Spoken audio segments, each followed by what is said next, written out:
people look at AI as the solution to everything, right? So everything has to be done with the LLM, and it's just not true, And so where ChainCraft started, and we've evolved a little bit, but where ChainCraft really started was, okay, can we have a conversation with AI about a game and get AI to come up with a domain-specific model which represents game and gameplay? And if we can do that, then we can use traditional code generation techniques to take that domain-specific model and generate traditional code.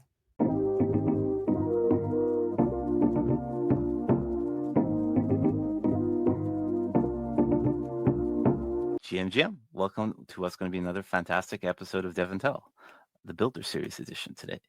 So if you didn't know, DevNTell is a 30-minute podcast held every week, allowing founders, hackers, and anyone in between a platform to showcase their products. And today I'm ecstatic to welcome Brian and Eric, who are the co-founders of ChainCraft. So if you didn't know, ChainCraft is an innovative platform that revolutionizes game development by integrating blockchain technology and artificial intelligence. So if you stick around for today's episode, you'll see Ryan and Eric show us all the fantastic things that make up ChainCraft, as well as some awesome insights into AI gaming and where AI gaming is going to head towards.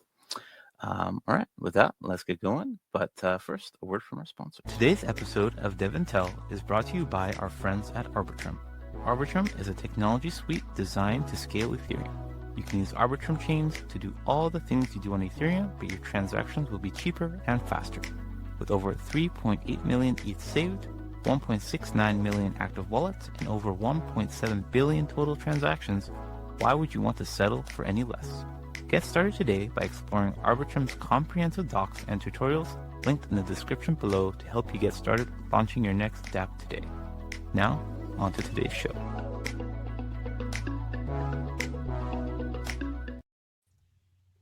GM, welcome to the show, Ryan and Eric. Ecstatic to have you both on, guys. Thank you. Yeah, GM. Yeah. We're going to be hitting a very fascinating topic today, right on the bleeding edge of gaming, AI, and blockchain. All the awesomeness in one. But I guess before we begin and get into those details, did you both want to give a brief introduction about yourselves? Sure, I'll let Eric go ahead. Hi everyone. I'm Eric. I'm the technical founder for ChainCraft. I've been in software, my entire life now. I don't want to say how many years, date myself, but for a long time, and I've been really focused on immersive experiences and peripheral technology around gaming. I'm not a professional game developer, hobbyist game developer.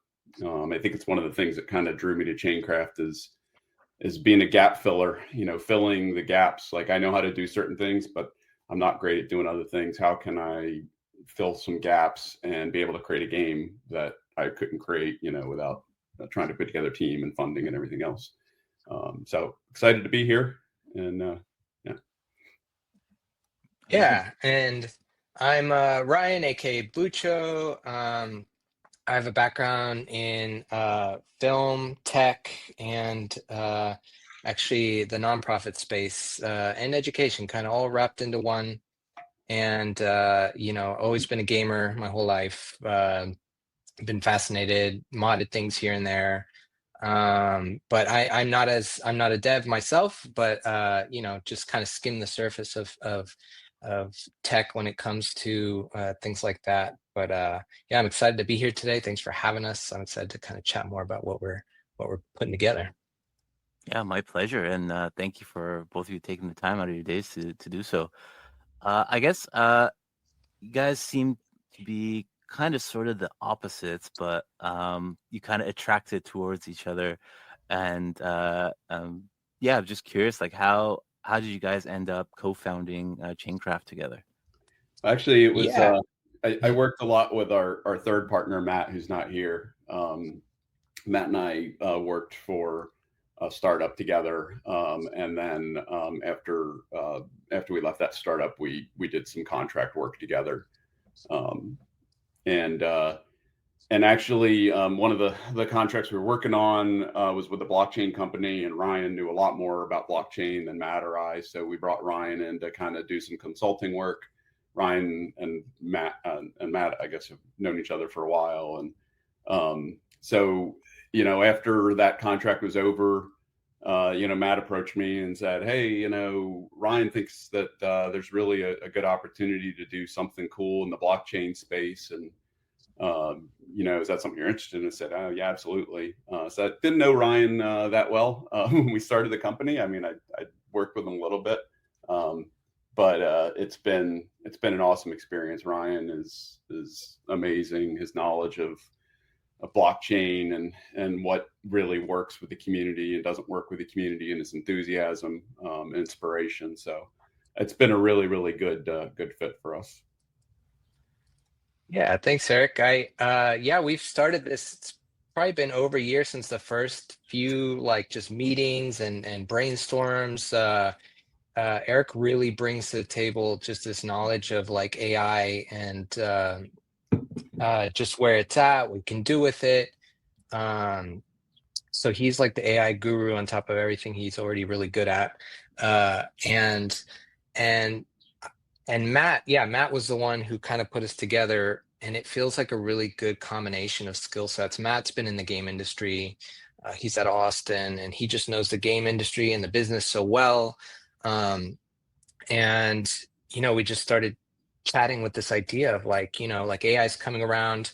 It'd be so wonderful, if you could build your own games, what would that look like?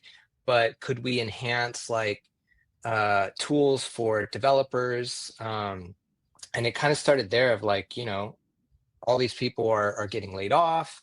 Big businesses, big game companies are getting, they're not as risky with the things that they're building. And we thought this was a good time to maybe try to build something that the community, the game dev community, could really get into and maybe benefit from at the same time.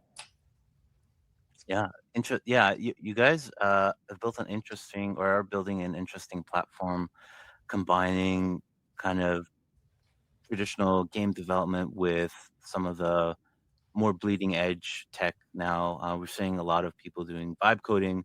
It seems that this is trickling over to other development verticals as well. Gaming, I'm sure you guys know, is central to it. And we've seen a lot of big name folks, even people like Elon Musk, saying, "Oh, he thinks that AAA games will eventually be built by AIs, whether it's his Grok model or some other model." Where do you guys kind of see that at this current time? Do you think models are powerful enough to basically supersede traditional game studios building AAA games, or not quite yet? I don't think so. I think we're still a little ways away from that. I think people who talk about AI replacing software developers have never tried to develop software using AI. And I mean, I use it every day. And some days it works real well, and some days it doesn't work real well. But I think our foundational premise is that the models aren't good enough yet to just go ahead and create everything that there is to do with a game. But but part of the problem is people look at AI as the solution to everything, right? So everything has to be done with the LLM, and it's just not true, And so where ChainCraft started, and we've evolved a little bit, but where ChainCraft really started was, okay, can we have a conversation with AI about a game and get AI to come up with a domain-specific model which represents game and gameplay? And if we can do that, then we can use traditional code generation techniques to take that domain-specific model and generate traditional code. And so that's kind of where ChainCraft started.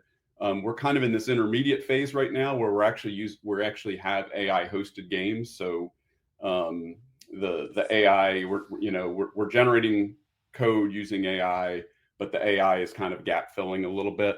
But we very much believe we're going to be moving towards sort of a continuum of what we call AI-driven games.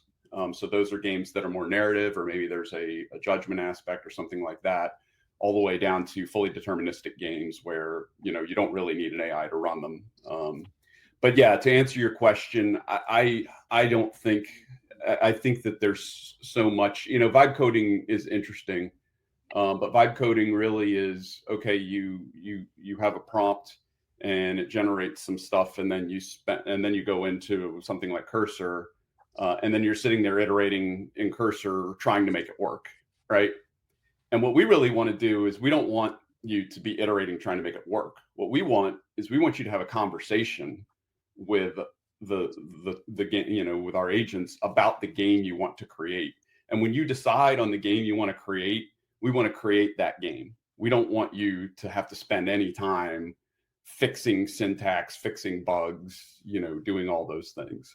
I have run the continuum of, like, okay, I'm driving and I'm just asking AI questions, down to, there've been times where I've said, okay, AI, I don't know anything about this area, just go ahead and run with it, right? Or it's tedious. And what I find is that a lot of times AI will get into this rabbit hole where things just start breaking and aren't working, and it's adding extra code and it's adding complexity.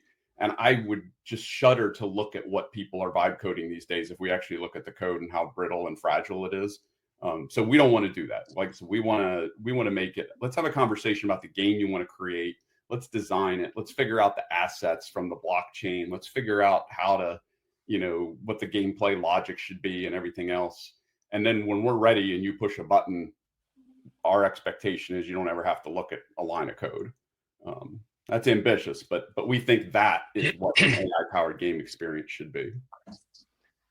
Yeah, and just to add to that, I feel like we've, since the beginning, sort of taken this, like, and this may be frowned upon in the blockchain space, but kind of the tortoise and the hare approach, where you see a lot of, like, really crazy looking complex games that people have quote unquote vibe coded, and yeah, they have, but it's like you look behind the scenes, I'm sure there's a lot of duct tape, like, holding stuff together, or there's things that you're not seeing that are not working. And we're taking this, like, really, like, let's build a foundation, let's build like layer by layer, brick by brick, like, to grow it. But also, we're going to get to a point where the community comes in, and they're the ones that are going to help us sort of, like, put those bricks together. Like, that's, for instance, we're starting with the text-based game right now. Like, that's not overly exciting on the outside, but I've had a lot of fun, like, with constraints of just text-based games, like what you can do with that. And then it gets me more excited to the future of, like, what it can build into, like, adding these layers of complexity. And we feel like it'll just build all the stronger for that. And so that's the route we've sort of been taking, and we feel like it'll just be stronger long term.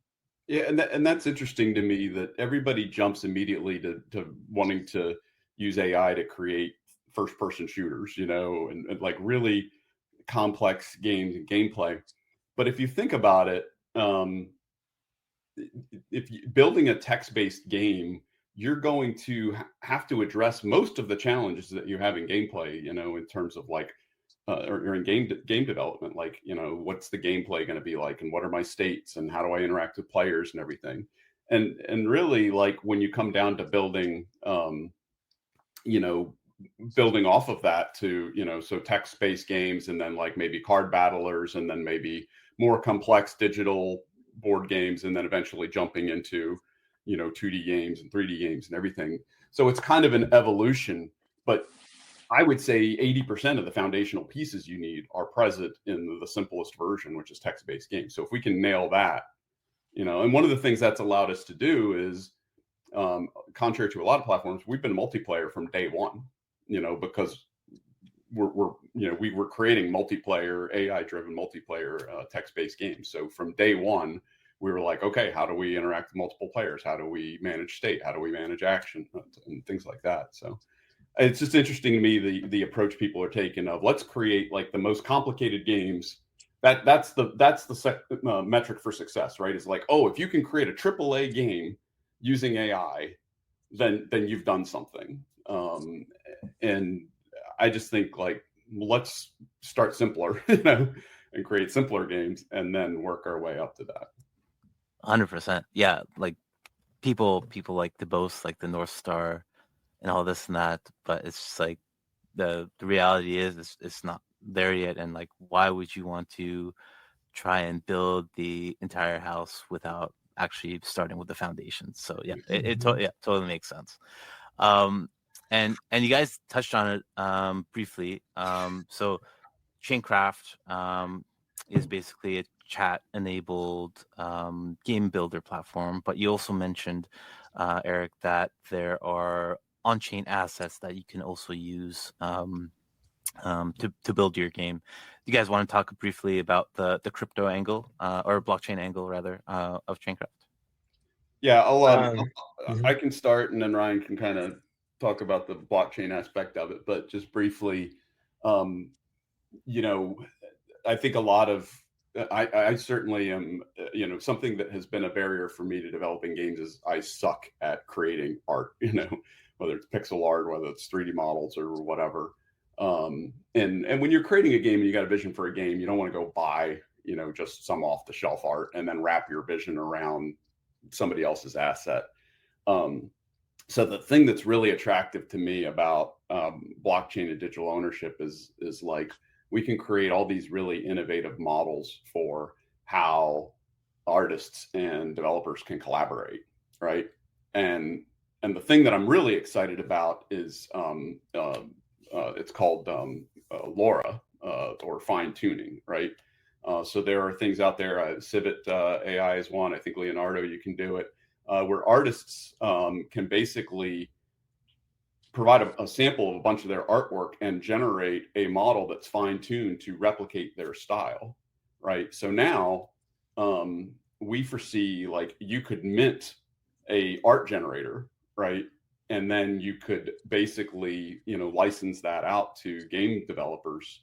And we've got, we're thinking about like a royalty system where like, maybe you don't pay up front for that, but you agree via contract to give that artist, some percentage of whatever you make for some amount of time. So we just really see the blockchain connecting, art assets and game developers. That's a big win there, as well as the game and gameplay itself. So you might actually be able to, or you will be able to eventually in ChainCraft mint a game mechanic. That's a unique game mechanic, right? And then somebody can license your game mechanic. Or you could build an entire game and someone's like, hey, I love your game. I want to use that as a basis for building another game. And if you know anything about board games, this happens all the time, right? Like, oh, you've got a foundational set and then you're going to use that to build other games. We call that remixing. So lots of opportunities to collaborate is what the blockchain unlocks. Yeah, and that's a bit more of my space, is the blockchain space, and there's few doing this aspect of like there's a lot of AI app builders and even game builders, but what's the end product? What's the incentive other than just building a game? There should be, we think that you could earn from what you've created. So if we can set this up in a way where all your hard work pays off because you've created something innovative and it wants to be remixed or utilized in another, whether you're an artist or somebody with just a unique game mechanic idea that maybe has never been tried out before, we want to be that platform where you can come and do that and then earn potential revenue if people are taking your ideas. And we think that's where the blockchain is sort of unique and perfect to be able to do this, attribute ownership to who created that, and this whole idea of like art, mechanics, sound design, all these aspects of games. You can either have an AI tool to help you build it yourself, but maybe you are really interested in this person's look or feel, and you want to just like add that component to yours and give them a little bit of royalties. There's a lot of fine tuning in this grand vision of what we're building, but it's totally possible, and we have yet to sort of seen that part done elsewhere. And so that's a big motivator and a thing we're excited about. Yeah, the other thing that I want to say about blockchains is that it it kind of forces us to embody one of our core principles, and that is ownership, right, and agency.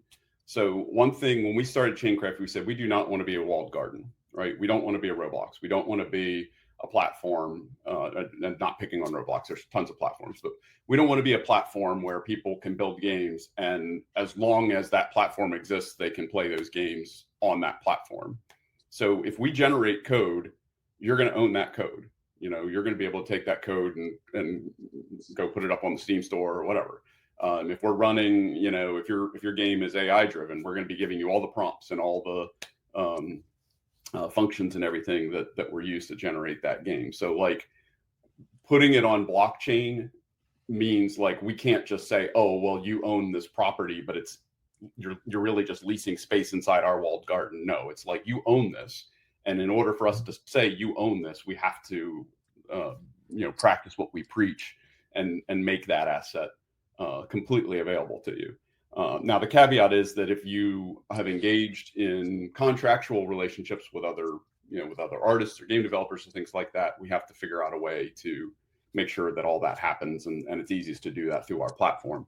But once those have all been sort of satisfied, take your game and do with it what you want. You own it, and I love that about the blockchain is that and the concept of ownership. Amazing. Yeah, I totally agree with you.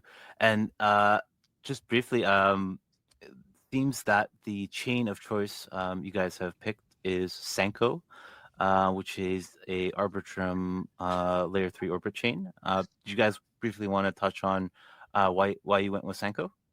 Absolutely. I've been a Sanko stan for a while. I love the team. I love the community. It's silly fun. And I guess I'll start with Arbitrum too. Like I feel like I learned about Arbitrum because of Sanko, and many years ago, feels like many year ago. I can't even, like, my crypto time versus IRL time feel totally warped. But I have, like, we want to build on Sanko and Arbitrum because Arbitrum I've just seen over the years be very consistent, growing steadily, not jumping to hype. And I really like that. And I also kind of like that Sanko does that too. Like, they have really good builders with head on their shoulders, aren't always like deterred by price action, this or that. They're just like building, shipping, and doing their best, like, and you can see that they put a lot of soul into their work.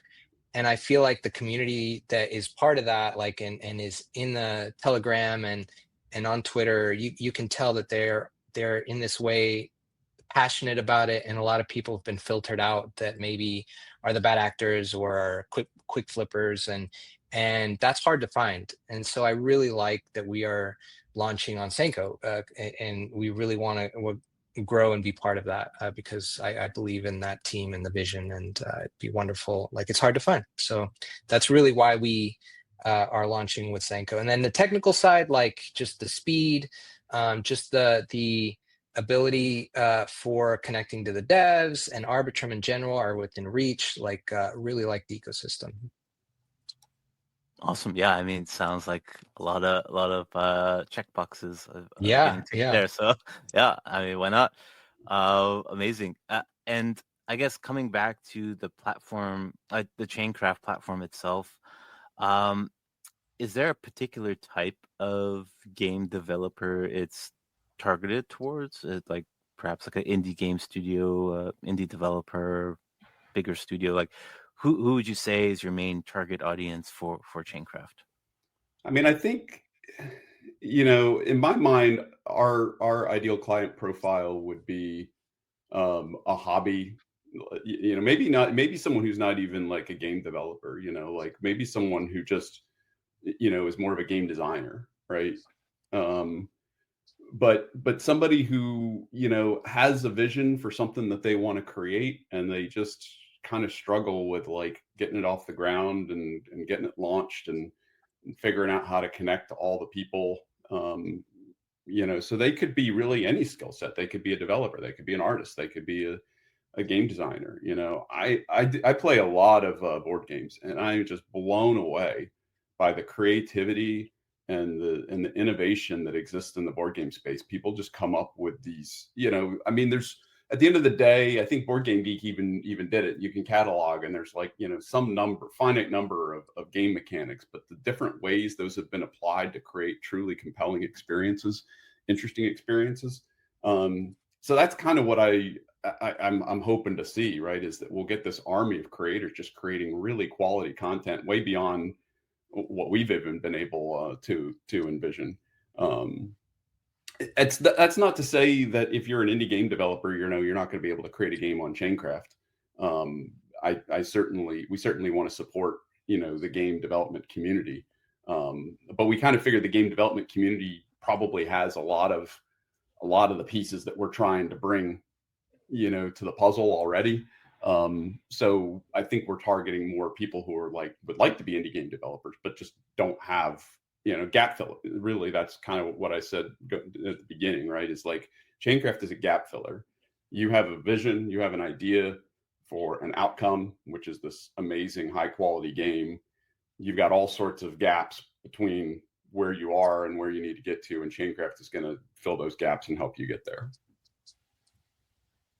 Amazing answer. Great. Yeah. And I guess in terms of the types of games that ChainCraft will produce, is it targeting a particular type of platform, like mobile games, web-based games, console games, or just like general games in general? I think to start, mostly mobile friendly, like our web app that is in development right now is basically tailored to just mobile, like so that you can do something simply. It's accessible to a lot of people. That's the route we're going first and foremost. Yeah, we're fully embracing sort of games as a social, construct, right? And that's not to say that like you couldn't create great single player content, but in my mind, what makes great single player content is amazing stories and narratives, right? And we're just a little ways away from AI being able to generate amazing stories and narratives. So, I would say socially, games that are fun to play with other people on various platforms. One of the things is that we're open source. And one of the reasons that we're open source is because, we have finite resources, right? So we might say, hey, we're going to launch, ChainCraft, and you can play on a web app or something. But somebody might come along and say, well, I really want to play that on, some other platform. I don't know. I might want to play that on Unity, right, or something like that, or build a Unity version of that game. And so because we're open source and we'll have a spec for, how to create a game playing interface, our community can kind of create interfaces to let people play on whatever platforms they want, and we hope that they do that. Awesome. Yeah. Why I was kind of asking this is I'm kind of I used to be a gamer. I don't game as much anymore just because I don't have as much time. But I'm just curious to hear your thoughts on where you guys think like consoles are going to head. Like we've seen like a lot of cloud gaming initiatives kind of come up, whether it's like Xbox cloud gaming or whatever. Do you guys, at being gamers, do you guys think the traditional console is still going to stick around, or going to be like completely handheld? I will say it's funny, I'm in a similar boat. Like I don't play as many games as I used to. Matt might even be, if he was here, have more intel or more to say to that question. But I do think there's something about consoles that'll probably have staying power, and that's ease of use. Just plug and play. I want to play a game. It's like if you, most of my game playing is on Steam, but I have to like set it up. If I haven't played it in forever, it takes time. And so I think consoles will always have like their place. I could be wrong, but I do think that convenience is always gonna be a thing. I definitely think, I mean, that's, for me, I'm a console gamer. I've never really gotten into PC gaming because, just when I do have time to play games, which, I'm working on ChainCraft most of my free time, right?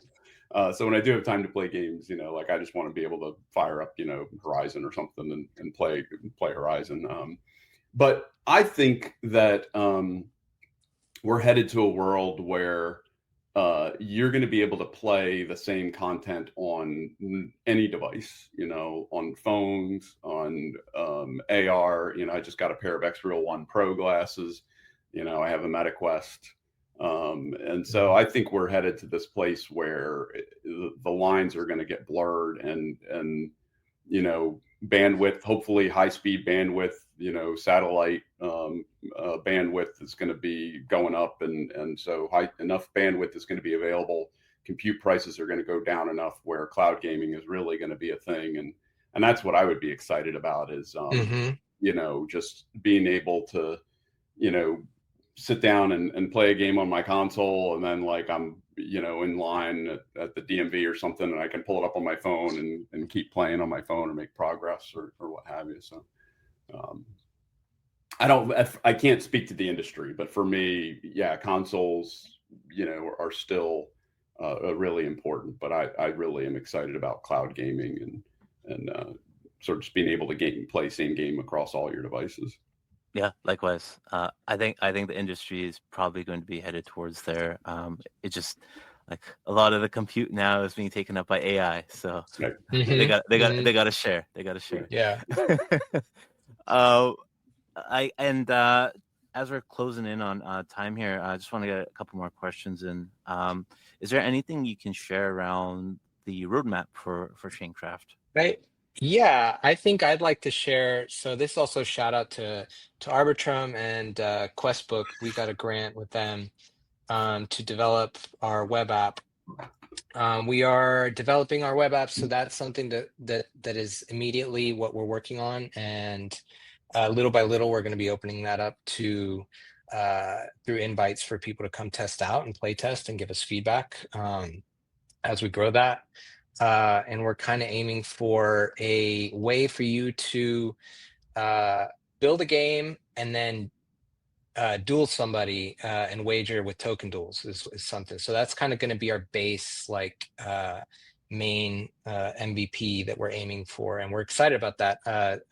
There's a lot more to ChainCraft than that, but we feel like that is a fun, easy place to start where you can just come in, design a game, and then challenge somebody to play it. And maybe, a little bit of ETH, a little bit of DMT on Sanko. That's kind of what we're aiming for. That's a little bit alpha, I guess, for y'all.